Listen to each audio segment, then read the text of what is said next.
Hey guys, this is Vikas Pathak and watching Analyze for you। इस video में हम general science set 2 करने वाले हैं। जेपीएससी, बीपीएससी और जितने भी गवर्नमेंट एग्जाम हैं सबके लिए बहुत इंपॉर्टेंट है। सीडीपीओ का भी एग्जाम होने वाला है। तो चलिए स्टार्ट करते हैं। इसके पहले सेट 1 आपने नहीं देखा तो जरूर देख लें और मेरी 100% गारंटी है। मैं बहुत कम समय में गारंटी देता हूं बट इस टाइम जरूर दूंगा कि क्वेश्चन जरूर इससे आने वाले हैं। चलिए स्टार्ट करते हैं। सबसे पहला सवाल, कार के बैटरी में प्रयोग होने वाला एसिड क्या है? यहाँ पे आंसर होगा ऑप्शन डी, सल्फ्यूरिक एसिड, यानी इसकी केमिकल फॉर्मूला H2SO4 होती है। नेक्स्ट क्वेश्चन है, निम्नलिखित में कौन सी राशि सदिश नहीं है? बहुत ही सिंपल सा सवाल है इसलिए इसमें मैंने क्वेश्चन नहीं लिखा है नंबर। कौन सी राशि सदिश नहीं है मतलब वेक्टर नहीं है। सदिश का मतलब वेक्टर होता है। तो जैसा कि मैंने पिछली वीडियो में भी बताया था कि वेक्टर का मतलब क्या होता है, ऐसी क्वांटिटी जिसमें डायरेक्शन भी होगा और क्या होगा तो मैग्नीट्यूड भी होगा, मतलब परिमाण भी होगा और दिशा भी होगी। जैसे हम वेलोसिटी कहते हैं, वेग। वेग एक सदिश राशि है। कैसे? क्योंकि वेग जब हम बात करते हैं कि 2 मीटर पर सेकंड के वेग से जा रही है तो हम कहेंगे कि कौन से डायरेक्शन में जा रही है, पश्चिम में जा रही है, पूरब में जा रही है, तो डायरेक्शन जरूर देते हैं हम लोग। और इसी में जब डायरेक्शन नहीं होता है तो उसे हम कहते हैं स्केलर। जैसे स्केलर में एग्जांपल मैं दूंगा, स्केलर में सिर्फ और सिर्फ मैग्नीट्यूड होता है। ठीक है, जैसे एग्जांपल हो गया स्पीड। तो स्पीड में हम जब लिखेंगे तो 2 मीटर पर सेकंड लिखेंगे। यहाँ पे हम ईस्ट वेस्ट नहीं लिखते हैं because this is scalar quantity. तो यहाँ पे ऑप्शन होगा कौन सा, देखिए विस्थापन। डिस्प्लेसमेंट आपका वेक्टर है, वेग भी वेक्टर है, बल भी वेक्टर है, वॉल्यूम आपका स्केलर क्वांटिटी है। तो यहाँ पे सदिश नहीं है, ये वॉल्यूम होता है v। ठीक है, चलिए नेक्स्ट है, सोडा वाटर की बोतल खोलने पर निकलने वाली गैस क्या है? तो कार्बन डाइऑक्साइड गैस है। बेसिकली सोडा वाटर इस तरह का होता है, आपको पता होगा। एंड ये सोडा वाटर जो होता है इसमें होता क्या है, इस पानी में क्या मिला होता है? देखिए इसमें क्या होता है, कार्बन डाइऑक्साइड होता है और बाइकार्बोनेट ऑफ सोडा होता है। ठीक है, सोडा का बाइकार्बोनेट इसमें मिक्स होता है। ऐसे भी आप कोको कोला वगैरह जो होता है उसमें भी CO2 गैस ही होती है। ठीक है, तो यहाँ पे option is the right answer. Next करेंगे क्वेश्चन नंबर 3, घड़ी में प्रयोग होने वाले क्वार्ट्ज क्रिस्टल होते हैं। तो यहाँ पे option B, silicon dioxide is the right answer. Bromine होती है, क्या होती है ये? तो ये ब्रोमीन एक लिक्विड होती है, right. Option D is the right answer. Next question है, पदार्थ के संवेग और वेग के अनुपात से कौन सी भौतिक राशि प्राप्त की जाती है? बहुत इंपॉर्टेंट है, इस टाइप के सवाल पूछे जाते हैं। पदार्थ के संवेग, संवेग का मतलब होता है मोमेंटम। ठीक है, तो मोमेंटम की जो फॉर्मूला होती है हमें पता है कि मास इंटू वेलोसिटी होती है। ठीक है, मतलब द्रव्यमान इंटू वेग। ठीक है, और यहाँ पे दूसरा है वेग, तो वेग का मतलब होता है वेलोसिटी। ठीक है, तो दोनों की रेशियो निकालनी है। इसका मतलब मास इंटू वेलोसिटी mv और वेलोसिटी का v, तो दोनों कट जाएगा तो क्या बचेगा m। m का मतलब मास, तो यहाँ पे option see the right answer, द्रव्यमान। नेक्स्ट है, निम्नलिखित में से सबसे भारी धातु कौन सी है? तो देखिए यहाँ पे आपको पीरियोडिक टेबल याद रखना पड़ेगा तब आप इसको बना पाओगे। यहाँ पे आंसर पारा होगा, Hg जिसे हम हिंदी में कहते हैं, Hg इसकी सिंबल है, राइट। तो मरकरी से हम कहते हैं, हिंदी इंग्लिश में मरकरी कहते हैं। तो देखिए ये यहाँ पे तो पारा हो गया, मगर आपको पीरियोडिक टेबल याद करनी होगी तभी आप इस टाइप के क्वेश्चन पूछे जाए तो बना सकते हो आप। नेक्स्ट है, स्टेनलेस स्टील एक मिश्र धातु है। मिश्र धातु को इंग्लिश में कहते हैं अलॉय। तो ये स्टेनलेस स्टील जो होता है वो एक मिश्र धातु होती है। ठीक है, स्टेनलेस स्टील का एग्जांपल, जैसे आप नाइफ यूज करते हैं, चाकू जो यूज करते हैं वो स्टेनलेस स्टील की ही बनी होती है। ठीक है, इसमें जंग रहित, मतलब जंग नहीं लगती उसमें जनरली। तो ये किसकी बनी होती है? तो यहाँ पे देखिए ऑप्शन है लोहा और निकल नहीं होगा, लोहा और क्रोमियम, बिल्कुल लोहा और क्रोमियम ही होता है स्टेनलेस स्टील में। ठीक है, इसमें थोड़ा कार्बन भी होता है बट बहुत कम होता है ये। ठीक है, तो हो सकता है नेक्स्ट में लोहा क्रोमियम कार्बन भी लिखा आपको ऑप्शन में मिले तो वो भी सही होगा। चलिए नेक्स्ट है, एक ठोस के सीधे गैस में परिवर्तन को क्या कहते हैं? एक सॉलिड है वो डायरेक्टली गैस में कन्वर्ट हो जा रहा है, राइट। तो इस प्रोसेस को हम लोग कहते हैं सब्लिमेशन इंग्लिश में, और हिंदी में कहते हैं ऊर्ध्वपातन। इसका एग्जांपल देखिए, जैसे कपूर है आपके पास, तो कपूर सॉलिड फॉर्म में है, मगर कपूर को आप खोल कर रख दीजिए, देखिए उड़ जाएगा, बिल्कुल गैस बन जाएगा। ठीक है, तो ये इंग्लिश में से हम कैम्फर कहते हैं। तो इस टाइप के एग्जाम्पल। उसके बाद नेप्थलीन है, ठीक है, नेप्थलीन जो होती है, ठीक है, तो नेप्थलीन भी वही होती है, आप उसको खोल के रख देंगे तो उड़ जाएगा वो। तो ये सब्लिमेशन प्रोसेस से कहते हैं ऊर्ध्वपातन। Option is the right answer. Question number 9, मानव तंत्र में इंसुलिन किसका चयापचय करता है? चयापचय को बोलते हैं मेटाबॉलिज्म। तो कौन सा करता है ये आपको बताना है, तो option B carbohydrate is the right answer. Galvanized लोहे के पाइप पर परत होती है, यहाँ पे जस्ता, इसे हम कहते हैं जिंक, Zn। तो this is the right answer, option A. देखिए इसकी पीडीएफ फाइल आप डाउनलोड कर सकते हो, लिंक दी गई है डिस्क्रिप्शन में, मगर उसमें आंसर नहीं दिया गया है क्योंकि उसमें आप प्रैक्टिस करोगे। और इसकी पीडीएफ फाइल आप मेरे टेलीग्राम चैनल को भी आप ज्वाइन कर सकते हो, लिंक डिस्क्रिप्शन में दी गई है। देखिए ये इस तरह का गैल्वेनाइज्ड है, ये इस तरह का चमकता है ये, है ना, जंग वगैरह नहीं लगती है। तो इसमें होता क्या है कि एक मान लीजिए कि एक लोहा है और उसमें एक परत चढ़ा दी जाती है, ठीक है, गैल्वेनाइज्ड मीन्स जिंक की परत इसमें कोटिंग कर दी जाती है। चलिए नेक्स्ट करते हैं। दृश्य स्पेक्ट्रम मतलब विजिबल जिसे हम कहते हैं, जिसे देखा जा सके, तो उसकी जो वेवलेंथ होती है, तरंगदैर्घ्य का मतलब वेवलेंथ, उसकी लिमिट क्या होती है? तो option B 3900 angstrom to 7600 angstrom. 1 angstrom जो है किसके बराबर होता है? तो 10⁻⁻10 मीटर के बराबर। बहुत इंपॉर्टेंट है। चलिए, कपड़े साफ करने में प्रयोग होने वाला डिटर्जेंट क्या है? तो ऑप्शन डी सल्फोनेट। नेक्स्ट, टूटी हुई हड्डियों की रक्षा के लिए प्लास्टर ऑफ पेरिस का प्रयोग होता है, ये क्या है? तो ऑप्शन डी जिप्सम। अभी आप जानते हैं बंगाल में क्या हो रहा है। चलिए क्वेश्चन नंबर 15, एक हाइड्रोकार्बन जिसमें कार्बन के 2 परमाणु द्विबंध का मतलब होता है डबल बॉन्ड, द्वारा जुड़े होते हैं, उसे क्या कहते हैं? देखिए डबल बॉन्ड जब होगा, यहाँ पे सिंपल सा समझिए आप कि सिंगल बॉन्ड जब होता है तो उसे हम कहते हैं अल्केन। उसे क्या कहते हैं? अल्पेन। जैसे एग्जांपल CH4, ठीक है, CH4 मीथेन इसे हम कहते हैं। तो मीथेन क्या है? एक अल्केन है। तो मीथेन में हम जब लिखते हैं मीथेन तो लास्ट में एन लगा हुआ है, इसका मतलब ये अल्केन है, अल्केन ग्रुप के अंदर आता है, ठीक है। तो यहाँ पे ये देखिए सिंगल बॉन्ड है, मगर डबल बॉन्ड वाला जब ग्रुप होगा, जैसे हम डबल बॉन्ड लगा दें, तो कार्बन के बीच डबल बॉन्ड लगा दिए, यहाँ से एक H ले लिए, एक H इधर से। हमें पता है कि कार्बन के लिए 4 चाहिए, ठीक है। कार्बन जो होता है आपको देखिए 6 इसका एटॉमिक नंबर होता है, तो उसका इलेक्ट्रॉनिक कन्फिगरेशन जब इलेक्ट्रॉनिक विन्यास करेंगे आप तो ये हो जाएगा 2,4, ठीक है। इसकी फॉर्मूला आपको पता होगी, 2n² से ये निकालते हैं हम लोग, ठीक है। तो ये बोर का ये था, अब 2,4 हो गया, इसका मतलब लास्ट में कितना है? 4 है। तो यहाँ पे हम ये करते हैं कि इसमें क्या हो जाएगी, तो 4 बॉन्ड ये बनाएगी, ठीक है। ये ध्यान रखेंगे। जैसे नाइट्रोजन का क्या होता है? नाइट्रोजन का होता है 7, तो 2,5, तो इससे कितना चाहिए? 3 चाहिए ना। तो जितना चाहिए होता है ऑक्टेट मतलब 8 पूरा करने के लिए, वही बॉन्ड होता है। तो यहाँ पे चूंकि 4 चाहिए इसको 8 पूरा करने के लिए, इसलिए इसका बॉन्ड हो जाएगा 4। तो 4 में यहाँ पे देखिए 2 और 1 3 पूरा हो गया, एक हाइड्रोजन यहाँ देना होगा, एक हाइड्रोजन यहाँ देना होगा। तो इसकी फॉर्मूला क्या हो जाएगी?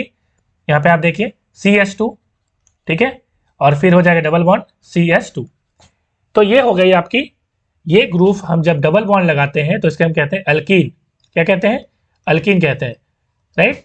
और अल्कीन में ये देखिए मीथेन और इथेन है, एक में होता है मीथेन, दूसरा में इथेन, फिर प्रोपेन, इस तरह से बढ़ता है। यहाँ पे हो जाएगा इथीन। यहाँ पे क्या होगा आंसर आपको बताना है। एक हाइड्रोकार्बन जिसमें कार्बन के 2 परमाणु, 2 कार्बन है, ठीक है, और डबल बॉन्ड है, मतलब डबल बॉन्ड इस तरह से जुड़ा हुआ है, तो इसी तरह का हो ना स्ट्रक्चर। तो ये क्या हो जाएगा? देखिए इसका नाम क्या है, अभी मैंने कहा, ठीक है। तो ये क्या है? तो यहाँ पे अल्केन नहीं होगा, अल्कीन, इन वाला ग्रुप होगा तो अल्कीन हो जाएगा। और आइन जो होता है, ठीक है, तो आइन क्या होता है? आइन वो होता है ट्रिपल बॉन्ड में। जैसे ट्रिपल बॉन्ड यदि 2 कार्बन के बीच हो, जैसे ये वाला, तो ये हो जाएगा आइन। यहाँ पे मैंने केमिकल फॉर्मूला सारा दिखाया है। जैसे अल्केन के लिए ये होता है CnH2n+2, आप देख रहे हैं यहाँ पे। इस तरह से अल्कीन के लिए होता है ये वाला फॉर्मूला, अल्काइन के लिए ये वाला फॉर्मूला। तो इस तरह से आप याद रख सकते हो। नेक्स्ट करेंगे, सिरके का रासायनिक नाम क्या है? देखिए सिरका को हम विनेगर भी कहते हैं, तो इसका जो रासायनिक ये होता है, नाम होता है, उसे कहते हैं हम acetic acid. Option C is the right answer. इसका फॉर्मूला होता है CH3COOH। नेक्स्ट, सबसे अधिक क्रियाशील धातु कौन सी है? देखिए यहाँ पे रिएक्टिविटी सीरीज हम यहाँ पे दिखाते हैं आपको। यहाँ पे जैसे पोटेशियम आपको देखेंगे सबसे ज्यादा रिएक्टिव यहाँ पे होगा, और यहाँ पे सबसे कम, यहाँ पे आप यहाँ पे गोल्ड देख रहे हो। तो ये वाली सीरीज आपको याद रखनी है।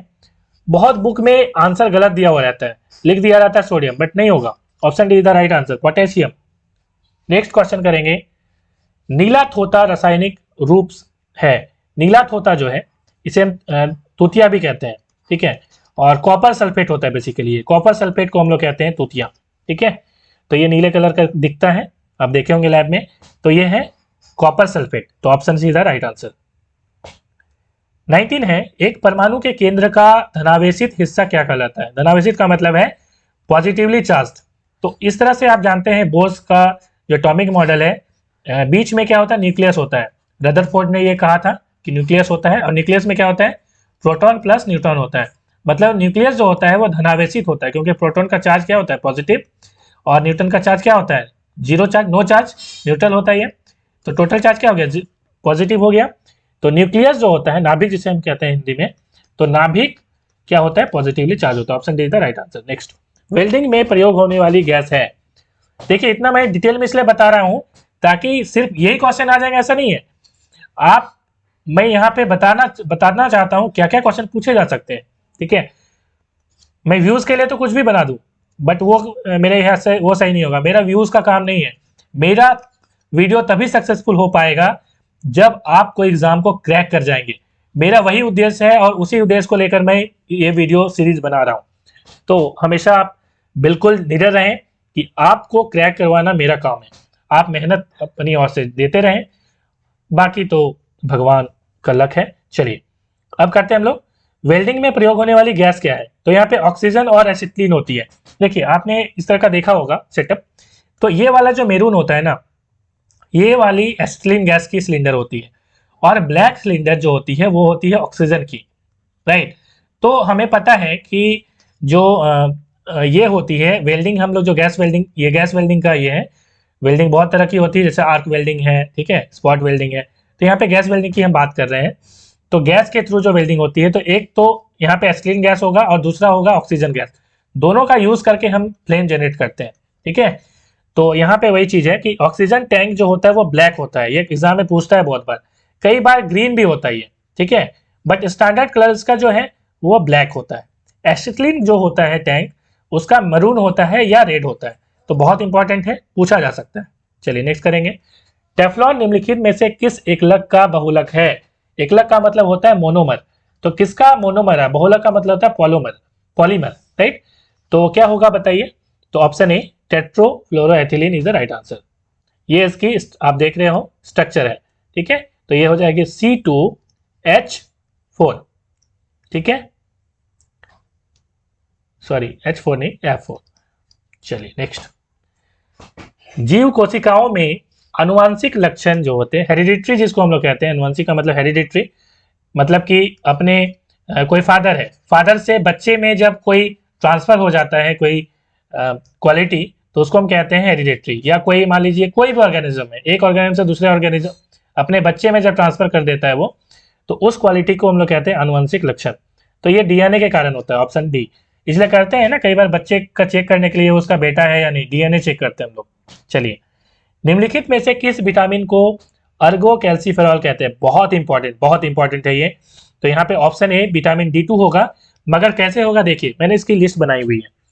देखिए विटामिन डी की हम बात करें तो ये डेफिनेटली यहाँ पे मैंने यहाँ पे 5 तरह की बताई हुई है। और विटामिन D1 को कहते हैं अर्गो कैल्सीफेरॉल, ठीक है, विद ल्यूमिस्ट्रॉल। तो इस तरह से मैंने विटामिन डी को क्या कहते हैं, विटामिन 3, विटामिन 4, आपको ये वाली याद रखनी है, और ये वाली लिस्ट आपको याद रखनी होगी।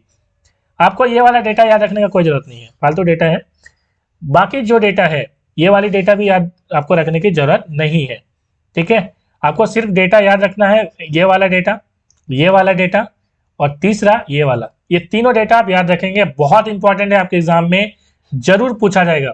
जैसे यहाँ पे मैंने कहा, यहाँ पे आपका जो क्वेश्चन था अर्गो कैल्सीफेरॉल, देखिए यहाँ विटामिन डी, तो यहाँ पे विटामिन डी दिया हुआ है, डी का भी अलग अलग डिवीजन होता है, ठीक है। तो अर्गो कैल्सीफेरॉल, और ये रिकेट्स, इसकी कमी के कारण क्या होता है, रिकेट होता है। देखिए ये जो है ये बीमारी है, मीन्स विटामिन डी की कमी से, विटामिन सी की कमी से स्कर्वी होता है। तो ये आप चीजें याद रखेंगे। चलिए, निम्नलिखित में से कौन सा युग्म सही सुमेलित नहीं है? तो आपको बताना है। देखिए टोकोफेरॉल जो है इसमें बेरी बेरी नहीं होगा, है ना। देखिए बेरी बेरी यहाँ पे आप देख सकते हो, तो बेरी बेरी जो होता है विटामिन B1 के कमी के कारण होता है बेरी बेरी। तो ये गलत दिया हुआ है यहाँ पे, तो ये गलत होगा। यहाँ इसके जगह मेरे थाइमिन लिखा रहता तो ये सही होता, ठीक है, थाइमिन, क्योंकि ये आप देख रहे हैं कि इसकी जो केमिकल नेम है वो थाइमिन है, राइट। तो ये गलत है ये वाली, तो option B is the right answer. Next, Bakelite निम्नलिखित के संघनन, संघनन का मतलब होता है कंडेंसेशन, ठीक है, कंडेंसेशन रिएक्शन आपको पता होगा। तो कंडेंसेशन जो प्रोसेस है उसमें बेकेलाइट का फॉर्मेशन होता है, और इसमें दो चीजें होती है, एक तो फिनॉल और दूसरा होता है फॉर्मेल्डिहाइड। तो option B is the right answer. Next है, निम्नलिखित में से कौन प्रतिजैविक, प्रतिजैविक का मतलब होता है एंटीबायोटिक। तो ये जो है कौन सी एंटीबायोटिक औषधि है आपको बतानी है। तो यहाँ पे ऑप्शन है आपके पास क्विनिन, सल्फागोडिन, ठीक है। तो यहाँ पे option B is the right answer. Next करेंगे, निम्नलिखित में से किस युग में सही सुमेल नहीं है। देखिए, विटामिन B1 संतरा, ये सही है। Vitamin D cod liver oil, इसको हिंदी में इंग्लिश में कहते हैं कॉड लिवर ऑयल, ठीक है। उसके बाद ये आपका विटामिन ई है, वीट जर्मिनेटेड ऑयल इसे हम कहते हैं। बोरो प्लस वगैरह यूज करते हैं ना, उसमें ये मिलता है, ठीक है। वीट बहुत अच्छा होता है स्किन के लिए, तो ये भी सही है, सारा बिल्कुल सही है। तो ऑप्शन ई होगा राइट आंसर। क्वेश्चन नंबर 28 है, मानव शरीर में विटामिन ए भंडारित होता है, किस में होता है। तो ये लीवर में होता है विटामिन ए। चलिए, और निम्नलिखित में से किसकी मात्रा अम्ल वर्षा एसिड रेन जिसे हम कहते हैं, तो एसिड रेन में होती है सबसे अधिक। तो यहाँ पे H2SO4 की सबसे अधिक होती है। Option see the right answer. निम्नलिखित में कौन सा हार्मोन स्तन ग्रंथियों में मिलता है, ठीक है। तो महिलाओं में ये बेसिकली मिलता है, और ये क्या होगा ऑप्शन, तो ऑप्शन डी ऑक्सीटोसिन में ये होता है, ठीक है। तो बेसिकली जब बेबी का बर्थ होता है ना, तो उस टाइम में महिलाओं में ये काफ़ी ज़्यादा क्या होता है, स्राव होता है, जिससे दूध का निर्माण वगैरह होता है। तो बहुत इंपॉर्टेंट है ऑप्शन डी। चलिए, वनस्पति तेल से वनस्पति घी बनाने में प्रयुक्त होने वाली गैस क्या है। तो यहाँ पे आपको बताना है, तो ऑप्शन ए हाइड्रोजन के यूज से बनाया जाता है। 32 है, आपको बताना है कि सही कोड क्या है। त्वचा कैंसर मतलब स्किन कैंसर किससे होता है। तो स्किन कैंसर मैं बताता चलूँ, यहाँ पे स्किन कैंसर होता है आपका अल्ट्रावायलेट, जिसे हम कहते हैं परावैंगनिक प्रकाश। तो अल्ट्रावायलेट से होता है, तो ये होगा डी, ए का 2। बी नंबर देखिए, ध्वनि प्रदूषण, तो डेसिबल होता है, आपको पता है कि ध्वनि को डेसिबल में मापा जाता है, इसको लिखते हैं डीबी, ठीक है। तो ये हो जाएगा बी का 3। और सी का क्या हो जाएगा, देखिए वैश्विक तापमान मतलब कि ग्लोबल जो होता है वार्मिंग जो हो रही है, वो किसके कारण हो रहा है। तो यहाँ पे आपको यहाँ पे कार्बन डाइऑक्साइड के कारण हो रहा है, राइट। तो यहाँ पे आप लिखेंगे 4, क्योंकि इसी के कारण ये क्या होता है, बढ़ता है, ग्रीन हाउस गैस है। ओजोन जो है छिद्र है, ये क्या होगा, यहाँ पे डी का क्लोरोफ्लोरोकार्बन CFCS के कारण होता है, तो यहाँ पे हो जाएगा 1। तो 2 3 4 1 चेक करें कौन सा है, तो बी ऑप्शन राइट होगा। कमेंट में आप जवाब दें कि ओजोन छिद्र है वो अभी कम हो रही है, ठीक है। तो अंटार्कटिका में जो ओजोन छिद्र है वो भी काफी कम हो रही है। कौन सा प्रोटोकॉल इसमें यूज किया गया है, ठीक है। तो आपको बताना है कमेंट में इसका आंसर, क्या ये मॉन्ट्रियल प्रोटोकॉल है या नहीं है, आपको कमेंट में इसका आंसर देना है। चलिए, आयोडीकृत लवण में रहता है, आयोडीकृत लवण में क्या रहता है। तो option D potassium iodide. God particle क्या है, तो गॉड पार्टिकल जो है हिग्स बोसॉन है। देखिए, हिग्स एक साइंटिस्ट का नाम है, और उन्होंने एक गॉड पार्टिकल की खोज करी थी। अब बेसिकली ये इसमें है ये क्या, चलिए समझते हैं थोड़ा सा। बेसिकली क्या होता है, कई तरह के पार्टिकल्स होते हैं। तो बेसिकली किसी भी ऑब्जेक्ट में जो मास होता है, राइट, वो मास ये गॉड पार्टिकल होने के वजह से होता है। बेसिकली एक ऐसे इन्वायरमेंट की बात की, जब उससे कोई पार्टिकल गुजरेगा तो उसमें वो मास आ जाएगा। मैं शॉर्ट में बता रहा हूँ, जैसे जैसे हम लाइट की बात करते हैं, तो लाइट जो है वो मासलेस माना जाता है, ठीक है। मासलेस कोई ऑब्जेक्ट तब माना जाएगा जब लाइट की स्पीड से वो ट्रेवल करती हो। यदि लाइट के स्पीड से ट्रेवल नहीं कर रही है, तो जरूर उसका कुछ ना कुछ मास है, और वो इसी इन्वायरमेंट के कारण होता है, जिसे हिग्स बोसोन ने कहा था। बहुत इंपॉर्टेंट है। चलिए, 35, रक्त कैंसर ल्यूकेमिया जिसे हम कहते हैं, उसकी रोकथाम के लिए कौन सा रेडियो समस्थानिक यूज किया जाता है। तो कोबाल्ट 60 यूज किया जाता है, option D the right answer. बल गुणनफल है, बहुत इंपॉर्टेंट है, बल को कहते हैं फोर्स। तो किसका प्रोडक्ट है, force is a product of which. Option A द्रव्यमान और वेग। तो बल का मतलब क्या होता है, F = ma होता है। तो मास इंटू एक्सलेशन होता है, मतलब द्रव्यमान इंटू त्वरण। तो द्रव्यमान इंटू त्वरण किसमें है, तो ऑप्शन बी सही है ये। 1 किलोमीटर दूरी का तात्पर्य क्या है। तो 1 किलोमीटर दूरी का तात्पर्य क्या है, 1000 मीटर। तो option see the right answer. चलिए, अच्छा एक सवाल का जवाब मुझे दे सकते हो आप, इसकी लिंक मैं दे दूंगा।